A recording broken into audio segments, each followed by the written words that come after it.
দিল্লির উত্তমনগর ২৬ বছর বয়সী তরুণ কুমারের হত্যার ঘটনাটি একটি সামান্য জল বেলুন ছোড়াকে কেন্দ্র করে শুরু হয়েছিল। ৪ মার্চ ২০২৬-এ হোলি উৎসবের দিন এই মর্মান্তিক ঘটনাটি ঘটে। ঘটনার সূত্রপাত: তরুণের পরিবারের ১১ বছরের একটি শিশু তার নিজের বাড়ির ছাদ থেকে নিচে থাকা বাবার দিকে একটি জল বেলুন ছুঁড়েছিল। বেলুনটি লক্ষ্যভ্রষ্ট হয়ে রাস্তায় এক মুসলিম মহিলার গায়ে লাগে। এই সামান্য বিষয় নিয়ে দুই পরিবারের মধ্যে বিবাদ শুরু হয়। বিবাদের চরম পর্যায়ে। যদিও তরুণের পরিবার ক্ষমা চেয়েছিল, কিন্তু বিবাদ মেটেনি। তরুণ যখন রাতে বাইক চালিয়ে বাড়ি ফিরছিলেন, তখন ১৫ থেকে ২০ জনের একটি দল তাকে ঘিরে ধরে।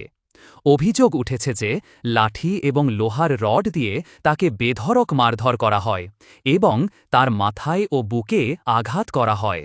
মৃত্যু: গুরুতর আহত অবস্থায় তাকে হাসপাতালে নিয়ে যাওয়া হলে ৫ মার্চ ২০২৬ সকালে তিনি মারা যান।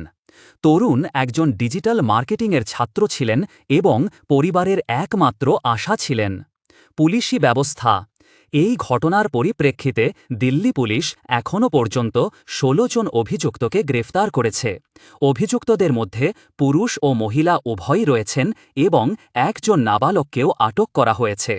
বুলডোজার অ্যাকশন: ঘটনার পর এলাকায় উত্তেজনা ছড়িয়ে পড়লে অভিযুক্তদের বাড়ির কিছু অংশ বেআইনি দখল হিসেবে চিহ্নিত করে ভেঙে দেয় দিল্লি মিউনিসিপ্যাল কর্পোরেশন (MCD).